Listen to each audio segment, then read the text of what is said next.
What's going on, everybody? Welcome to the Backpacking Podcast, brought to you by Outdoor Vitals, makers of performance-first ultralight gear. And with me, as always, the king of Kentucky backpacking, the master of the red-headed ponytail, and my good personal friend, Senor Jeremiah Stringer. How we doing, man?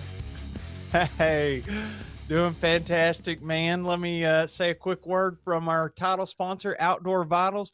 We already mentioned last week they have this huge Black Friday sale. It's already here, folks. Do your holiday shopping.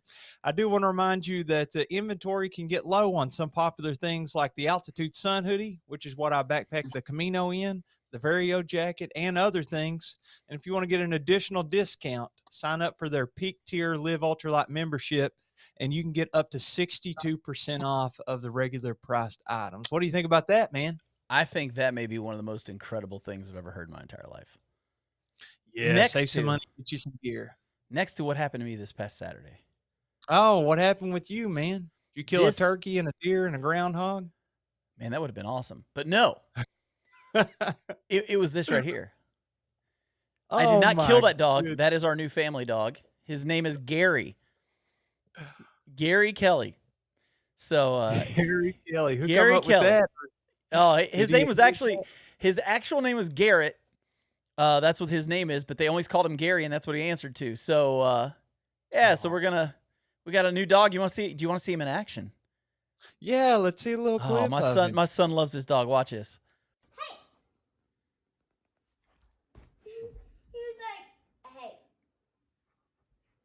Say his name. How funny is this? Gary. He tries to fake him out. Check this out.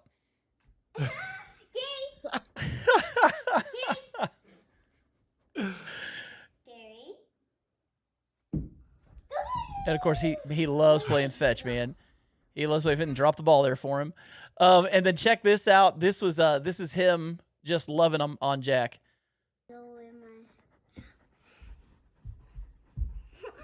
Wait, look at little Jack. Boy, he's really grown since the last time I've seen him. Yeah. Oh, look at the kisses. Yeah, I don't think there's anything that's more fun to watch than a little kid loving on a dog, and vice versa. So yeah, he's a great dog. We really got lucky on this one. He's a Mountain Cur Dalmatian mix. We adopted him, and he was already potty trained and obedience trained. Oh, you're so lucky, dude. So lucky. Yeah, and when any dog that gets to the house for the first time, they're gonna have an accident. So he had a couple accidents the first couple days. No big deal, but today, smooth sailing. He had to go to the bathroom. We have a little bell that sits on the door, and he knows to ring the bell so we can let him out. Went over, rang the bell, went out, came back in, got him a treat. He's a happy camper. So you put him in the backyard to use the bathroom? Yeah. Yeah, we got a fenced-in backyard. Yeah, I don't have the fenced in, so I do the shock collars because I'm okay with shocking animals. That's just what kind of human being I am. I did try it on myself. It hurts. So okay, I did a video years ago. That I did the same thing. Yeah, I feel bad shocking a dog with one of those things after that because that hurt. That did not feel good. So I gotta tell you, man, the Mountain Cur breed, that is top notch. Make great hunting dogs, especially I think for squirrel, maybe small critters. And then the Dalmatian, I hear those are dumb. I don't know if that's true or not, but even if they are, I think the Mountain Cur will equal it out. I'll tell you what, he's a smart dog. He picks up on things really quick. Hey, check this out. We've already got our first super chat of the day from Derwin Off the Rails. He is the alter ego of Darwin on the trail. What up, Tramley? Had a great weekend down at the Gorge. Missed y'all. A tad wet Thursday and Friday morning, but still amazing as always. What? I was in the Gorge this Friday. Oh, I was not. I was in the Gorge this Friday. Yeah, I took our Trail Life troop. Is high school, middle school guys. We're about 6 or 8 high school kids, middle school kids, and 3 other adults. And we took these kids out, and all but 2 of the people on that trip had ever been backpacking. Wow, what'd they think? They can't wait for the next trip. Oh, they got bit by the bug, dude. Oh yeah, I took it easy on them. I didn't do a difficult trail. I found the perfect first campsite, and you know this. It's Hanson's Point. It's the perfect first campsite for anybody. Oh, and I mean, we were wet all day on Friday. Just completely soaking wet. And then we got to the campsite, started to put up the fire, and the kids couldn't get it lit. And in trail life, the adults aren't allowed to do the fire. You have to let the kids do it because you're trying to teach them how to, fend for themselves and grow into adults and be men and all that kind of thing. Well, we let them go, and then finally we started getting cold. And so one of the guys goes, "Okay, I'm taking over." And he got the fire going, and it was great. So, Wow, that sounds good. I got something real quick before we bring in our guest. okay, this has to go up real quick before you even say it. All right, go ahead. Jeff Peters, Gary's just John's excuse to start buying dog backpacking gear. I hadn't even thought of that. Yeah, dude. And, you can get a leash for that dog that will also double as a leash for your child. You can put Jack on a leash. I heard Gonex makes them. Is that true? Is that true? That's not what I was going to say, though. What I was going to say was, huge announcement here, dude. Nobody knows this. And this is going to add a lot of value to today's show. So put on your listening ears, everybody. Today, I tried the new pimento cheese Chick-fil-A sandwich. That's right. You heard it here first. Huge announcements. And I got to say, it's all secure in Sector 7. Is that what you had to say? That was what I had to say. And I will tell you, I had to poop immediately afterward. Immediately finished the last bite of sandwich, went straight to the toilet. Which is odd because cheese is usually the thing that causes you to kind of firm up a little, if you know what I mean. Yeah, I think it was like maybe it's honey pepper in there or something. I'm not sure, but I'm going to have to try it again, but this time spicy. And then next time I'll try it grilled. I'm going to try all three flavors. Cool. So I just thought I'd bless everybody's day with that announcement, and I'm glad I could add value and happiness to your life. And everybody got their poop talk out at the beginning of the show tonight. Also, Mega Go-Go just started an outdoors club for girls at the high school where she teaches. That's awesome. That is awesome.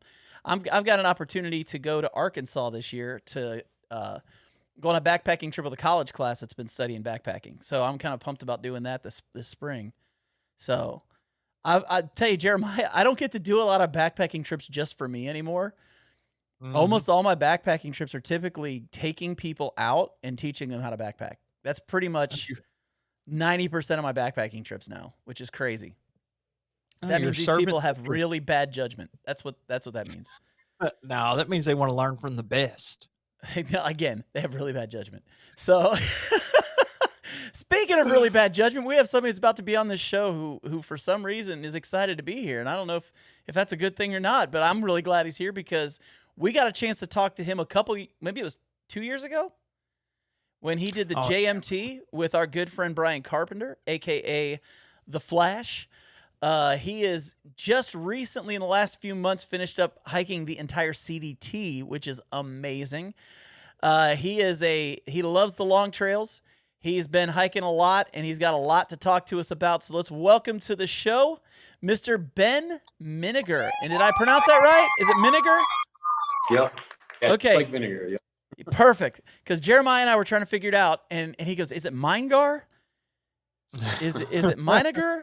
And I was like, I think it's Minegar because I have a friend named Vinegar, and the only difference is the B and the M. So this works out. At this point in my life, I've heard so many variations that I just accept all pronunciations at this point. So Minegar's fine. Minegar, just like vinegar. I've said that 10,000 times in my life. So that is so do awesome. People on trail, do they call you Guru? Yeah, Guru was my trail name. Yep, which I got on the Colorado Trail in 2021, where I met Flash as well. So yeah, okay, Guru so tell us where it came from. Tell us Guru. That's a great name. I gotta know how you got the name. Yeah, so I'm definitely like an ultralight nerd. I've calmed that down just a little bit over the years, but when I first did the Colorado Trail, which is my first sort of longer trail, we were up in the San Juans, and it was like maybe 2 or 3 days away from finishing the trail. And it was like the worst monsoon season on record in Colorado for like 20 or 30 years. So we had just crazy rain, crazy hail, crazy lightning, just about every afternoon. And there's a section toward the end of the trail from around like Lake City-ish to Silverton. That's like completely above tree line. So you're like constantly above 12,000 feet. There's nowhere to hide ever if a storm rolls in. And these crazy storms just kept coming in, and you kind of just have to wait at the bottom of a pass for the storm to go by. But so one day it was, perfectly blue, and we're like, okay, well, let's just go over this pass. And we got to the top of it, and the sky was just completely black. Like somehow you just couldn't see that from below. And the way to get down, it was like a 1.5 2-mile traverse across this really flat open section of trail at like 13,000 feet. And funny enough, so we were getting just completely pelted by this storm, hail, lightning. There's nowhere to go, so we tried to find like this little divot in the ground, and I just hid in the lowest spot possible with my tent wrapped around me as hail and lightning are crashing all around for like 45 minutes. I was in the lightning position and all this, just totally terrifying situation. And the storm finally kind of broke, and actually at the spot where the Continental Divide Trail intersects with the Colorado Trail, you start to go down. So we finally went down and everything was calm. And I was just chatting with this guy who was a geologist. That was his major in college. And he was pointing out all these interesting features of the rock. And we had this really interesting conversation. And he started making fun of me sort of for my small backpack and gear. And he was like, I'll never forget. He's like, you're the gear guru, man. You're the guru. And he's like, and that just, everybody. That's awesome. Yeah, everybody heard that and just kind of, it stuck. And people asked me my name on the first day of the CDT, and I was like, guru. So it's stuck with me. So it's still fitting, I think. Well, then if you're a guru, then what we're about to talk about right now, you might be able to help us with, because this past weekend, like I said, I was backpacking with high school kids, and one of the kids who was the first officer for this trail life troop had never been before, and he brought ramen noodles for his meals. And for those who are wondering about good old ramen, I mean, nothing beats that square pack of deliciousness out on trail with you. Am I right? I mean, does anything beat that? So anyways, I want to ask the question, will it ramen? But there's a twist to this, because these are things that normally would ramen, but they're in flavors that maybe won't ramen. No, this is already going to be disgusting. Okay, so we're gonna start with a traditional food that a lot of people use, and that is Spam. But my question is, would this kind of Spam actually ramen well? And it is maple flavored Spam. Oh, that would make it sweeter. Sweet ramen, though. With maple. Wait, let me pull that back up so you could just take a look at the picture on it and see what's in there. Okay, let's see if it pops back up. Do you see that waffle? Yes, and I see 100 ingredients to the left of the waffle. Yes, Stuff yes. I can't even pronounce. Yeah. Well, obviously you can speak in Arabic because it says Arabic over there. But Yeah. so here's my question. We're gonna take a vote. Okay. 1 if it will Spam, 2 if it won't. Okay. I'm gonna count to 3, and we're all 3 gonna throw it up, and the majority wins. Does that sound good? Yeah. Oh yeah. Okay. 1 yes, 2 no. Okay. Boys, will it Spam? 1, 2, 3. Oh, we got a 1. Okay, Guru, talk to us about maple Spam working with ramen. See, on the CDT, I ate so much ramen that I got very familiar with all the different flavors, and you would get super excited when you could find the chili flavored ramen, which is sort of just spicy. So I think if you combine that with the maple, you got a little sweet and salty vibe going. I think it sounds delicious, and I would send it. That's impressive. See, that's why you're on here, man. You just know better than we do. Okay, so the next one up is, a lot of people put tuna in their Spam, right? Or not in their Spam, in their ramen. A lot of people put tuna in their ramen. But would you put in deli style tuna salad in your ramen? Deli style tuna salad. That's, they got the mayonnaise and all that stuff in it. Yeah, we do have Yes. some feedback in the comments on this stuff. Yeah, people, please leave comments for us. We'd love to hear this. So let's go with this one and let's see what we all think on this one. In 1, 2, 3. Oh, look it's at that, unanimous. man. We all think that would be good. We all think that'd be Yeah, good. Now, Guru, tell us why this would be good. I've actually had this. There was a spot, I think it was in Idaho, in Leadore, Idaho, where there was just the resupply was so terrible at this little store. And I remember that they only had the chicken salad deli creations tuna. And I can still taste the like celery flavor mixing with the ramen. And I remember being like, finally, like I'm getting some vegetables on this trail. But it's actually not a bad combo, so it works. Very cool. Very cool. Well, that brings me to our next one because you mentioned chili. There have been a lot of people I've seen who will mix chili with ramen. And it's their way of getting that Cincinnati style chili without actually having to be in Cincinnati on the trail. But my question is, would Dr. Pepper's sweet and sassy baked beans go well with ramen? Oh, where did you even find this? What is that? I'll bring it back up so you can see it. Dr. Pepper, sweet and sassy baked beans from the Serious Bean Company. Will that ramen? And we'll see what the answer to that is in 1, 2, 3. That's a unanimous no. Okay, Guru, talk to us about this one. That's too much. Yeah, I don't know. Mixing Asian food and Mexican food with Dr. Pepper thrown in, that's too strange of a combo for me. I probably would have eaten it if it was the only thing available, but that sounds pretty sad.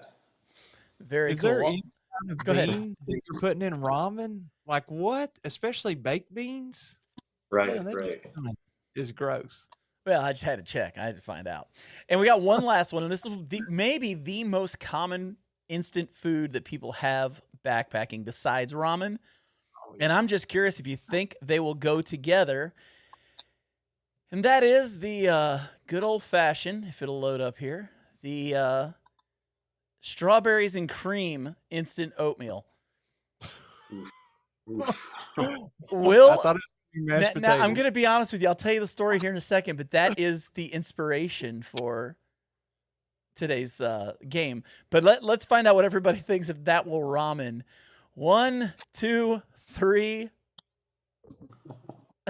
Everybody's throwing the deuces up on that one. Okay, so I don't even have to ask you why that's gross. I know that's gross. But so camping out this weekend, I was out with some with these kids, and one of the guys was getting his ramen together, but it was dark out and he wasn't paying attention. And so he had his ramen sitting in a pot, and for some reason he grabbed a strawberry drink mix that you put in like water, like the electrolyte drink mix things, and accidentally poured it into his ramen. Oof. And he had already put the other packet in there too. So he had this like nasty strawberry beef ramen. Oh, And that's rough. he couldn't eat it. It ended up in the fire. It was bad. It was really, really, really bad. So that was kind of the inspiration for this. And I appreciate you entertaining me and allowing me to bring this up. But I do have a question for you. You have hiked multiple long trails at this point. I'm assuming the CDT is the longest one you've hiked at this point. Yeah, yep. Okay.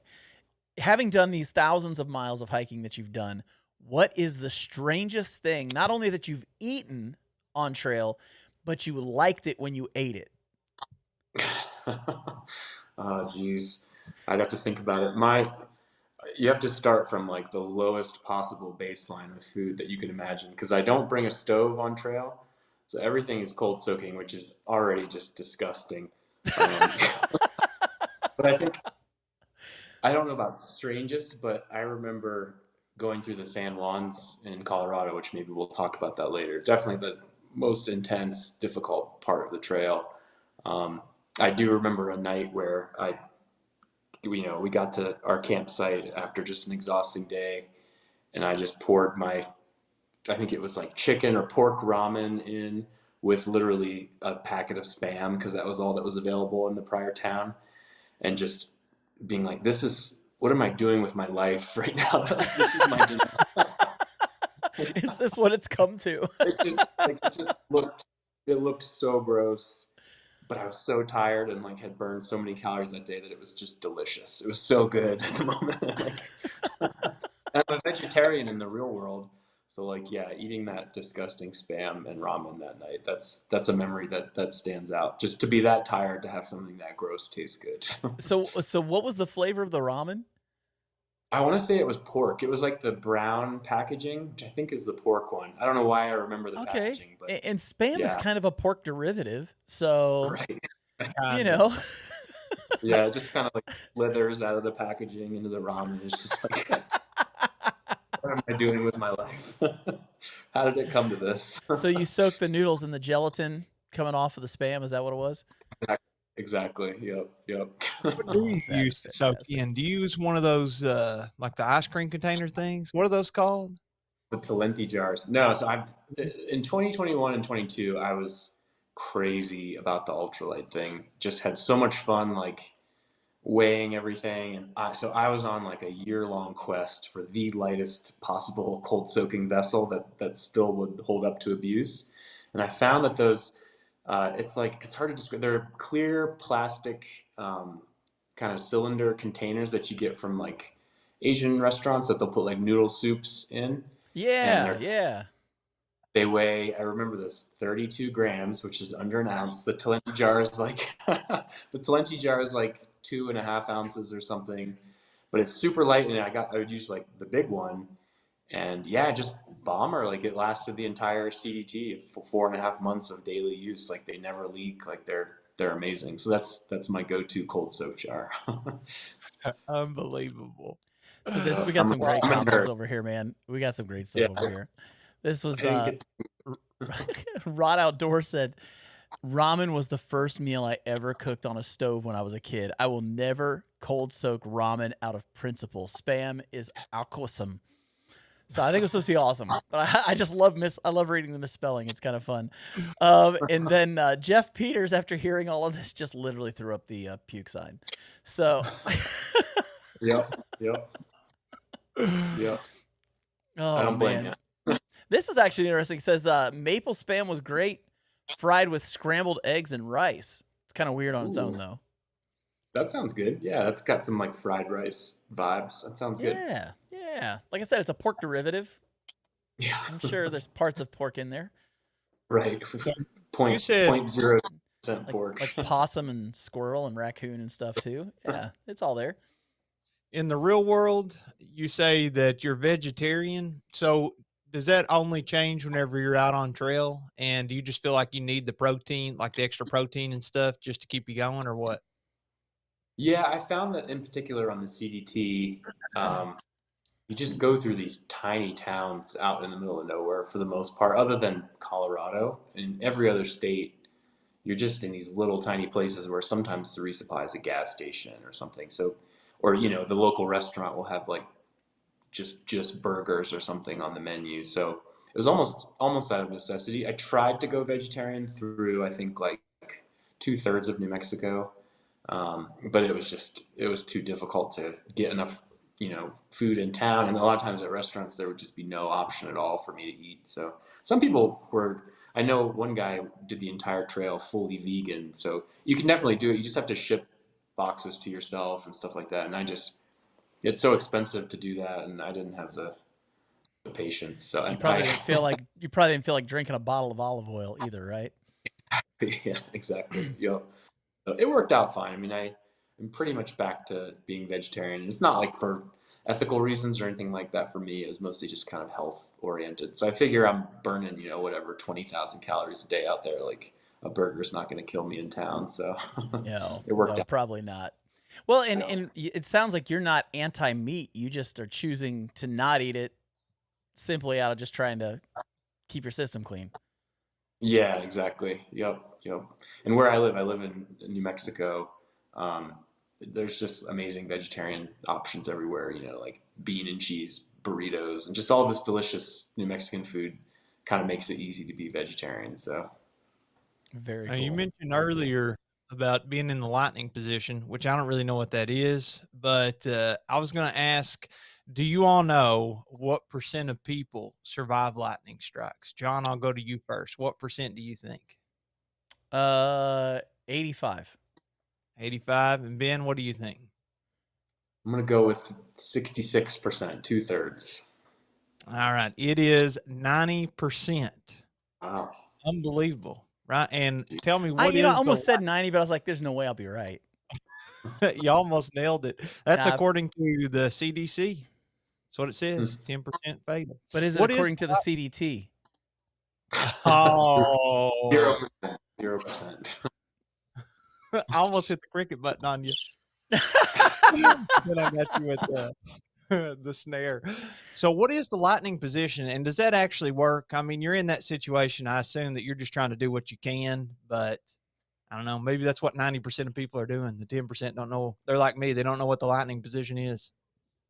I can't imagine that it does anything like it, but it's like I guess the idea is that if the lightning hits the ground and shoots a charge up, from one leg to the other, it like goes through your body.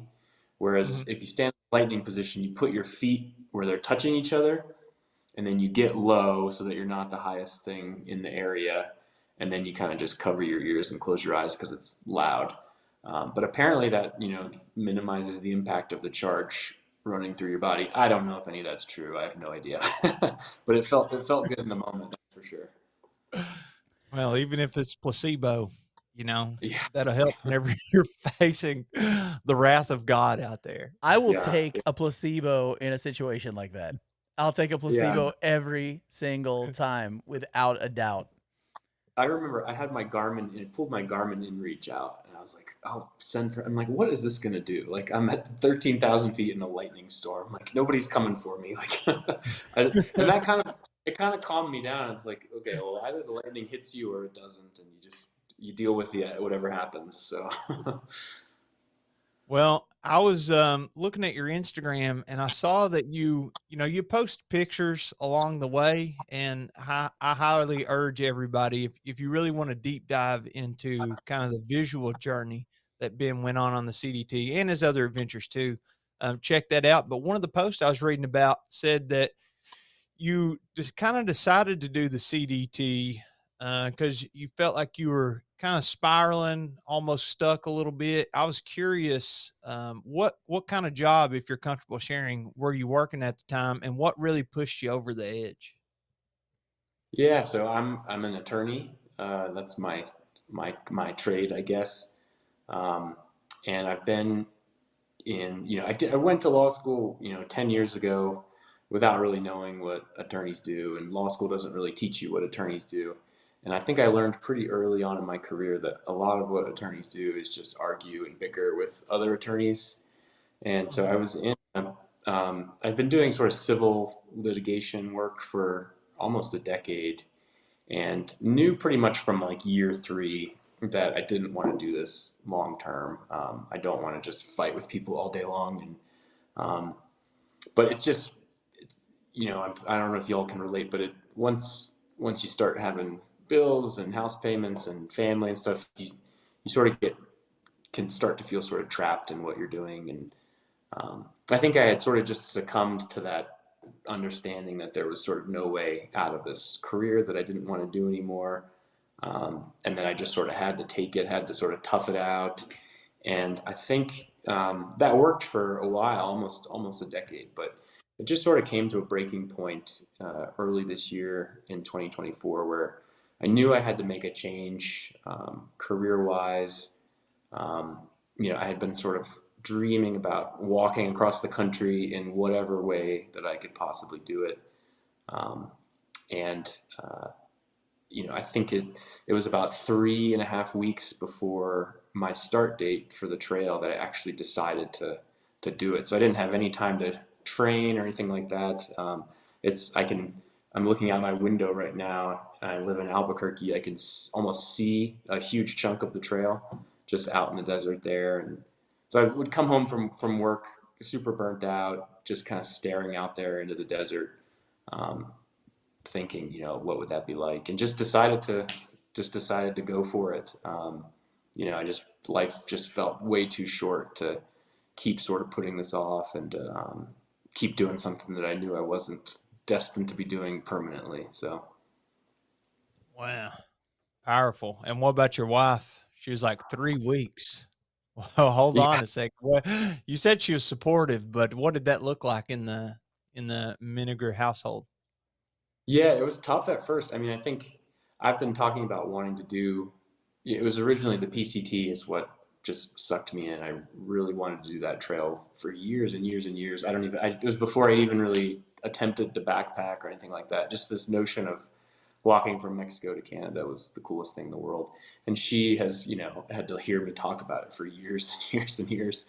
And I think, you know, she knows that the trail's right there too. And we kind of just both agreed, like, this is the time to do it. Go for it. It's financially it's difficult, but I've been sort of saving, you know, for something like this for a long time, and it's just kind of everything kind of came together at the right moment for it to work out without me really having to plan it too much. And I was very lucky that she was supportive. I definitely could not have done the trail just logistically without her. Just having someone to Garmin inReach in the tent every night in the middle of grizzly bear country and all this stuff was Yep. great. But yeah, it was hard. I mean, I finished in 4.5 months ish, and yeah, it's difficult to be apart that long. I think, and one of the hard things about the CDT that I think I knew going in, but until you experience it, it's difficult to comprehend just sort of how isolated that trail is from civilization. I mean, it's pretty much once I got past Salida, Colorado, her coming out to visit me was just tougher. I mean, she could have flown to Denver and stuff like that. There were options, but kind of once you got into northern Colorado, Wyoming area, just logistically getting to the trail is tough because it's just these tiny little towns and long drives. And you can definitely figure it out, but it's a challenge, and it can be quite expensive too to fly into these little towns. So And we just yeah, go ahead. well, I was gonna say, and the CDT is not like the AT or the PCT because it's almost in some ways a little bit of a choose your own adventure, right? Definitely, yeah. And so, yeah, I mean, it's an interesting thing about the trail. They say it's 3,000 miles long. Nobody really knows how long the trail is. Even the CDTC, they say it on their website. There's sort of an official red line, but big chunks of the red line through New Mexico, I think they're called the Black Mountains. Basically, no one maintains that trail. Nobody hikes that trail because there's not water. I mean, there are a few people, I think, this year who went through there. And they made it through, but a tiny percentage of people hike that section of trail. A lot of people do what's called the Gila alternate. And yeah, if you even just pull up the Gut Hook or Far Out app to look at the CDT, you can kind of see this sort of spider web of different options to hike through. And I think it's because the conditions on the trail just can be so variable. There are years where the Gila River in New Mexico is too high for people to cross. So people take high routes through that alternate. Sometimes the snow is so high in Colorado that people walk the road. Yeah, it's just kind of endless what you can do through there. A lot of people, like all of the sections through the Wind River Range, which are sort of, everybody talks about being sort of the highlight of the trail in Wyoming. Those are all alternates. It's not the official CDT. And then even at the end of the trail, there are 2 official routes that you can take and 2 official termini, I guess is the plural for terminus. I don't know. But 2 official endings to the trail. So yeah, it really is. It's interesting in that way because it's a small number of people attempt the trail every year. I think it's growing. I think there were 500 or so people this year. Don't quote me on that, but so it already feels pretty isolated when you're out there, and then you add all these alternates with people going different directions. There were many times on trail where I wouldn't see anybody, no people for a couple days.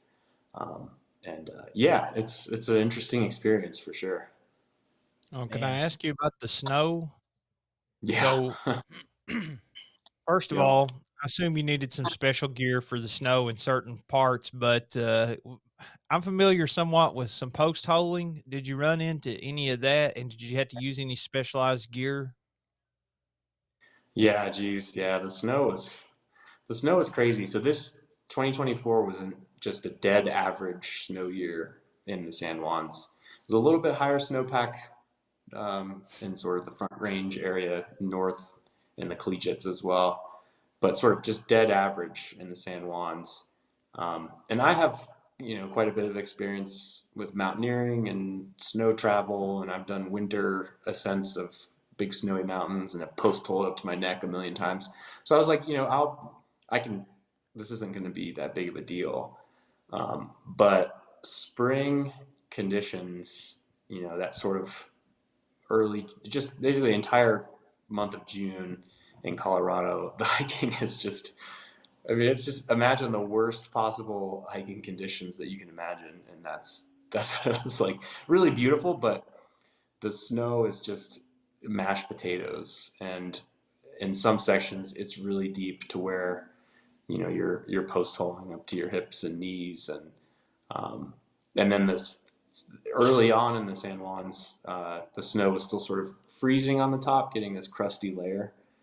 So you would, and I'm a big guy. I weigh over 200 pounds, and so I'm waking up in the mornings and still post holing through like this really sharp crust on the snow for just hours and hours. And yeah, it just the San Juans tore me up. It was definitely the hardest thing I have ever done. And yeah, special gear. I used an ice axe. So there's basically two sections of the San Juans. The first is from Cumbres Pass, which is sort of right at the Colorado border, to Pagosa Springs. It's about, I think, like 80 miles. I'd have to double check on that. And then the second section is from Pagosa to Lake City, which is like 120 or so. I might be off on those mileages, but one's longer than the other. And so the section from Cumbres to Pagosa, at least when I went through, which was, June 1st, May 28th is I think when I crossed the border. It was very like technical mountaineering kind of feeling, because there were still sort of icy layers, and you'd basically spend the entire day just traversing along really steep slopes, going up and over passes where there's no trail anywhere. And the best I would say, yeah, check out my photos on Instagram from it, where I mean you're basically just in the middle of nowhere in the San Juans, no trail, just kind of going through the snow. Every once in a while, the trail would sort of pop out, in a little dry section. But just post holing through that, and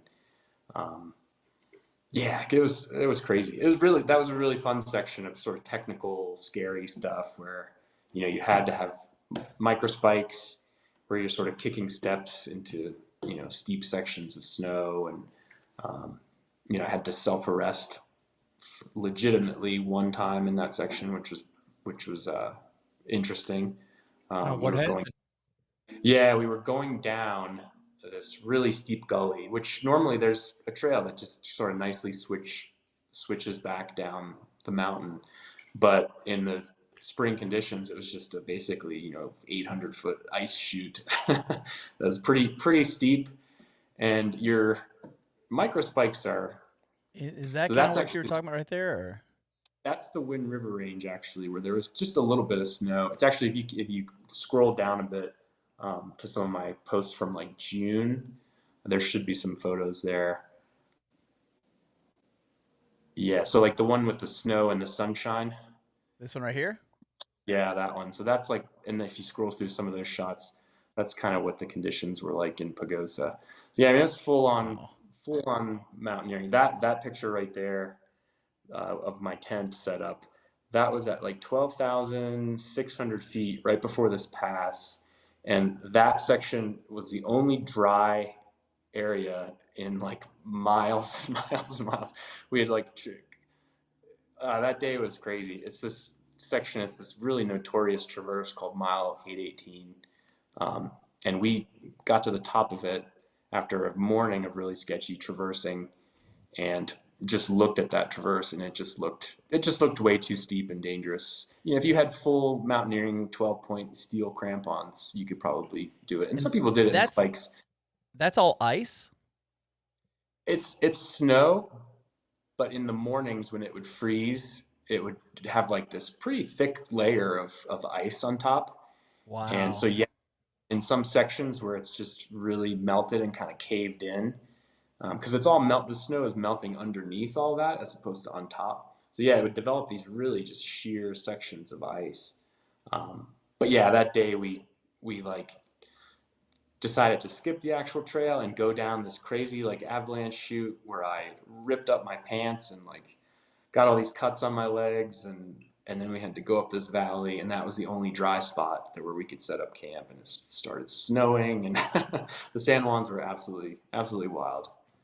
Wow. So the self-arresting, did you have to dig your ice axe into the snow or anything while you're sliding, or what happened? Yeah, so there were two times that I self-arrested. Like I mentioned, so the section to Pagosa was really more like technical mountaineering, to me at least, and then the section from Pagosa to Lake City was like just, you know, I'll explain more about the conditions. It was gnarly. But the first time I had to self-arrest was going down a really steep slope where your microspikes can only sort of hold up to certain angles. You know, if it gets really steep, they're just not going to hold you. And I could just feel that, you know, I'm going to slip any moment here. And sure enough, I did, and was able to arrest in the snow. Only slid about 5 or 6 feet. But you know, if you're unable to catch yourself, you're going to slide all the way to the bottom. And it's probably, you know, a couple 100 feet down. Sometimes there are rocks and things, and really just the ice just tears your skin off basically. Um, but then the second time was I decided to go down to this lake instead of doing this other traverse called the Knife Edge, which also just looked dangerous to me. And I think I ended up probably getting myself in a more dangerous position. I was alone and started to go down this really steep slope. I mean, just way steeper than it looked. But the snow was so deep, it was like almost like chest deep in sections to where it felt stable. But as I continued to go down, I actually triggered a wet slab avalanche where there's like a really weak layer underneath that big section of snow. And so I was just sliding pretty quickly down this really steep slope and just, you know, tons of snow, and was facing toward the slope trying to arrest in snow. But there was no snow underneath because it was all just sliding. So my axe was just going into the dirt and rocks, and it actually arrested on a rock. And I was able to, it didn't feel scary at the time because I knew it was going to catch on something. But then I watched that snow just kind of fall all the way down to the bottom of this pretty steep area. And yeah, you know, you just kind of, you deal with that stuff kind of every day and going through the San Juans the early season. And yeah, it was brutal. That's Definitely wild. brutal. That's wild. Now, real quick, I need to get some. We've had some comments going here, and I want to make sure I don't forget these because they're hilarious, some of them.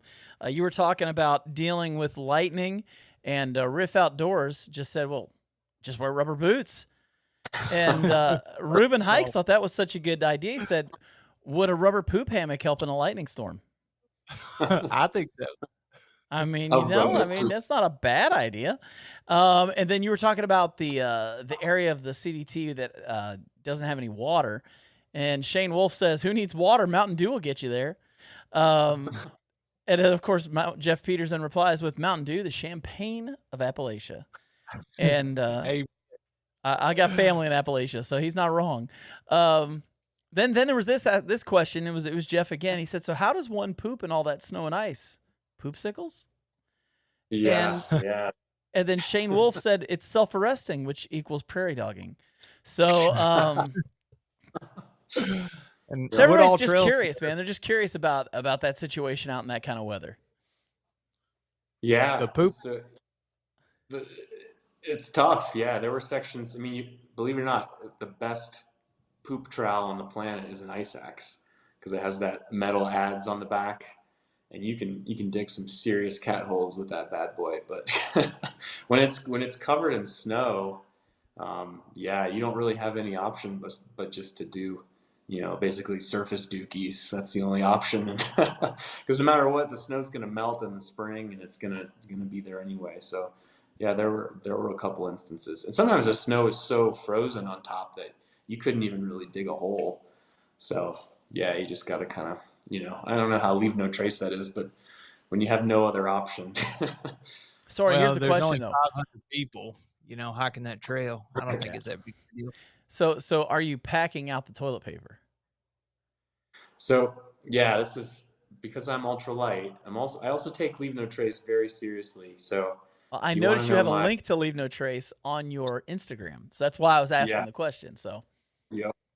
Yeah, so I don't use any toilet paper on the trail. If you want to know my method, if you've heard of Andrew Skirka, you Yep. should Google the backcountry bidet, which works phenomenally well. You don't have to leave toilet paper in the mountains, which I think is just not a good way to do it. It's just inevitable, especially out in the West, it just inevitably ends up getting, the animals dig it up and it just ends up floating through the desert basically. So yeah, I use the backcountry bidet method. And I was actually going to say, relating back to our discussion about how to go in the snow actually is an excellent substitute for toilet paper. One of the best, believe it or not. What's the Nice. backcountry bidet method? I'll leave that to Google to explain. But it's basically, instead of toilet he's paper, messing with you right now, Ben. He does the backcountry bidet. So he's I totally have a messing pocket with you right now. bidet. I didn't know if it's different than my pocket bidet, which uses water and a little insert in your water Yeah. bottle. But maybe Andrew Yeah. Skirka did. We had Skirka on a couple of times, but I don't remember him talking about this backcountry bidet method. It's the same thing as using the little device, except you just don't use the little device. You just you position the bottle in a way so that there's no way that it makes contact with the danger zone. And, Do you Just put kinda your thumb Danger over zone. I the- like that. yeah, it works great. Lord. I've So- used it on trip. This was brought up. So you will need a stove to heat up that bidet water. Right. Yeah. Yeah, that's the French backcountry bidet. We had another question here about Woodall Trails. John, I don't know how quickly you can bring it up, but since you've done some backpacking in Colorado, I assume this is applicable. Woodall Trails asked, he was looking at a loop in Rocky Mountain National Park in July. Do you think that's a good idea, of a good time to go, or no? Does that depend on the elevation or what? What do you think?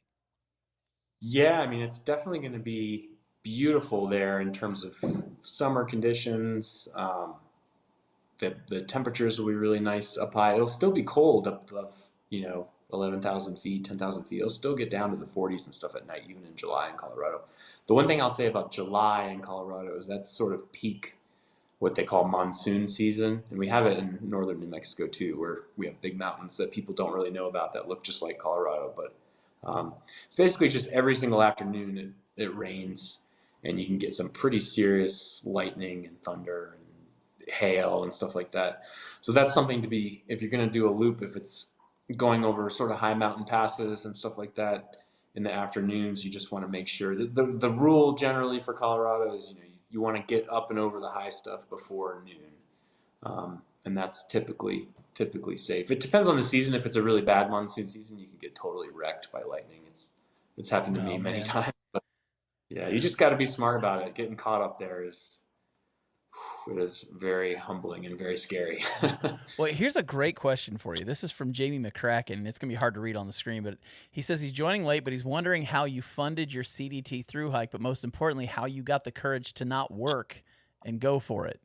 He says he thinks that's the most struggle with when wanting to do a through hike. Yeah, I mean, I dreamed about doing a long trail, any of the three, basically the Triple Crown trails, any one that I could do that was the most convenient and available for just years and years and years. And so I kind of just started saving for it, I would say probably five years ago. It's maybe 4 or so. I think it's sort of right before COVID. I just really decided that this was something I wanted to do, and started to kind of put money away and sort of live frugally in real life anyway. and try to put some money away for it like that. So that way the financial part isn't so scary and isn't a barrier. Because I mean, yeah, it's objectively terrifying to be unemployed for 5 months. And I thought so many times, not on the trail, but beforehand, about what will this do to my career and all these things that sort of keep you from taking the plunge. But I think eventually, for me personally, it's probably different for everybody. The dream and the goal and just the desire to do it was so powerful that it overpowered, all those other fears. And, I also had some good mentors. I had a friend who quit a job to go do the PCT, and sort of went through the whole thing that I went through. And just talking to him was really helpful about how he was able to use it in interviews and things like that after, to make himself seem like a better candidate. And it's doable. It's definitely scary, and I think it's good to be scared about it, because it will make you plan and make it so that it's a realistic thing to do. Because if you just go out there with no plan, it's not gonna turn out well. Yeah, and you don't have, like the AT and the PCT, you don't have that group of people hiking through there. You don't get those bubbles the same way. So if you don't plan well, you're literally risking your life on a trail like that. Yeah. I mean, the CDT in particular is, I mean, there were first time through hikers there. I think that I would say, if anybody is interested in the CDT, don't be intimidated by it. There are so many. If you don't want to go through snow and do scary, icy traverses, you don't have to. There are alternates that you can take around it. And there's sort of this, macho broism kind of thing on the trail of, I hiked the red line through here. And by the time you're 3 or 4 months into the thing, you're like, I don't care. Like, this is my hike. I'm doing it the way that I want to do it. And you can't worry about what other people think about your route. So plenty of people, I would say most people, didn't go through the snow in the San Juans and took sort of the roadwalks and the alternates. And a lot of them had incredible experiences. So it's a cool trail in that way, because you make it whatever you want to make it. You just have to sort of research the alternates in advance and decide which one you think is right for you, and just don't ever quit on the hardest day. Like the San Juans, there was one section where you could take what's called the Creed cutoff, and cut off this huge section of snow. And I remember when I got to it, I was post-holing up to my waist to this trail junction. And when I looked to the right down the junction, it was like perfectly green, dry trail. It was like glowing in the sun, like, hike me instead, I was like, so tempting to take that cutoff. And I was like, I set out to do this thing that I want to do. It's the hardest thing I've ever done. I'm going to keep going. And I remember like 15 steps after that, I started post-holing up to my waist again. I'm just like, what am I doing? Now, somebody made a comment on here because they were asked, how did you afford this? And somebody goes, well, he's a lawyer. He just billed the hours to one of his clients. I will say I've worked for the government my entire career, so I never, the government lawyers don't exactly make the big bucks, but saving smartly is the way. Well, luckily Shane Wolf sent us a super chat for $9.99 to help with the legal fund. So thank you. Appreciate that, Shane. We appreciate that. So listen, we are at the 5-minute mark for the podcast, and as you know, we've already told you, we like to get a good poop story from every one of our guests. So do you have a good one for us that we can share right now? I don't know if it's a story other than just a collection of stories. I hiked with this guy, Recharge, good buddy. We hiked together for 3 months or so on the trail, and we just had very similar approaches to the hike, and both of us just hate digging cat holes. Just hate it. Like, I don't know what it is about it, but that's like, to me, the worst part of backpacking. And so, I don't know if anybody else does this, but you just you put off the urge as long as you possibly can. And so by the end of the trail, I think probably starting in early Wyoming all the way through Idaho and Montana, we were just we're not going to dig any cat holes. We're just going to hold it as long as we can until we get into town. You played the game. You played the don't poop in the wood game. Yeah, we have the game. or we would like go, a mile off trail or something to some remote campground to find like a pit toilet or something. It's just like we did everything we could to avoid having to dig a hole. And it was like, I don't know. I think Recharge went through all of Wyoming with only one cat hole, and I think I went through. I don't think I used. I think I had one cat hole in Idaho, Montana. So we got pretty skilled at it by the end. So even That's on a remote. incredible. Well, why don't you do us a favor? Why don't you let people know how they can find you online? Because I know that you've talked about all this stuff. I think people would love to see those pictures and everything if you've got them. Yeah. So photography is my other sort of passion, and I really discovered that I think on this trail too, and I want to sort of take my career in that direction. But my Instagram is Ben underscore GEE underscore min MIN, and I have all my photography from the trail on there. Um, I don't know what and just happened, but our screen went crazy. But there it is right there, folks. Benji yeah, Min. there it is.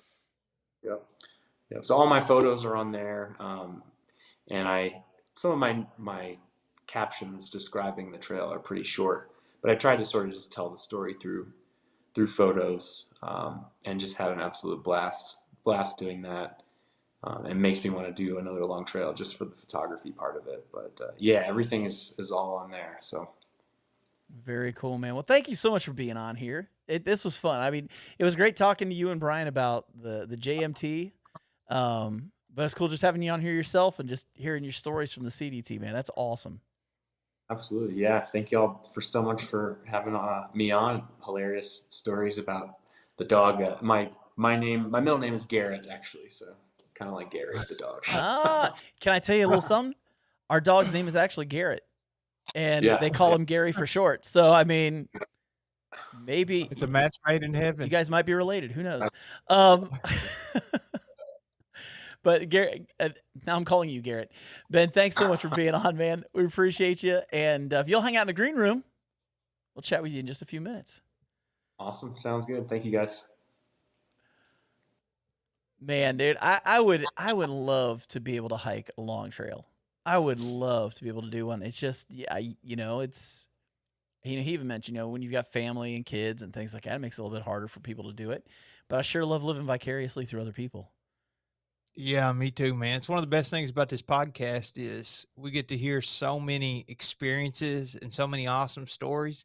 It just gets you itching to get back out there. It happens every time I read a long trail book. Like we had Sally Chaffin Brooks on to kick Mhm. off this season, and reading her book of her AT experience, you're just thinking, oh, I remember when this happened and this happened on my experience. And, I've had one that's 4 weeks and one that's 6 weeks. And you're just like, I wish it could last longer. Yeah, I'm with you on that. I do want to bring up one comment real quick that was out there, and we can kind of speak to this. But it says, "I've been backpacking for 3 years now and can't push past 10 miles a day in Colorado. Am I just too old at 38, or not training right, just hiking to train?" First off, I'd say 10 miles a day is more than the average person will hike. So don't be Yeah. ashamed of that. Especially in Colorado where you're at really high altitudes and the air is thinner. I mean, that's not anything to be ashamed of. Yeah, I totally agree. And I'll tell you right now, I don't walk 10 miles a day. So hiking 10 miles a day with gear on, you're doing fantastic. And if you want to train more, you can. I think John, whenever he was training for the Kilimanjaro, you said you even done like the oxygen deprivation mask and stair climber and all that stuff. And you can load up a backpack at the gym. So you can do more, but a lot of times the trail trains you too. But Yeah. just stay out there and keep going. That's fantastic. I wish I was out getting 10 miles a day right now. I know. And that, I mean, like I said, it's Colorado. We're not talking like hiking in Kentucky where like our highest point is 4,000 feet. This is, Yeah. this is Colorado. You're up above 10,000 feet. That's some pretty awesome hiking. And if you're getting 10 miles a day, you're doing great. So I just want to make sure we get that out there, encourage you on that one. You know who we got on next week? We rescheduled. Oh, who do we have on next week, Jeremiah? Gordon. Mr. Crumb. Oh, yeah. Mr. Gordon Crumb. I'm Crumb. excited about that, man. So it was a funny story what happened last time with him. We were sending messages back and forth. Everything was ready to go. Mm-hmm. And he didn't communicate with us. We didn't communicate with him that our time zones were different. And so Yes. we were getting ready to start, and I'm sending him messages furiously going, hey, man, we're going on in like 3 minutes. Are you still getting on? And like 15, 20 minutes into the podcast, I forgot it was Eastern Standard Time. And so it was just a funny situation. He and I were actually texting while Jeremiah was talking about something. I can't remember what you were talking about that night. But he and I were texting back and forth. We got it rescheduled during the podcast so that he could be on next week. And so we're excited to have Gordon back on, or on for the first time, really. And if you haven't checked his channel out, it's Grim Granite. And he has exploded over the last few years with his channel. He's doing an awesome job. Jeremiah, we've also got a special thing happening in January. We're turning 5 years old, my friend. Yeah, happy birthday to us. We're going to be kindergartners. Yeah, and we got some special little treats. Let's just say we're going to have a series of about 5 podcasts that are going to have guests that are going to get everybody excited. Oh, yeah. I'm That's excited almost right it. now just thinking about it. They're going to get everybody excited. So just be ready for that. It's going to be an awesome, awesome time. Jeremiah, I hope you have a wonderful evening, and I hope you have a wonderful rest of your week. And I can't wait to talk Thanks, to you next man. Monday. Yeah, say a prayer. Hope this baby sleeps all night. Pray this dog sleeps all night, okay? 'Cause he's not doing it right now. So for myself and Jeremiah, thank you guys for tuning in. We will catch you on the next one.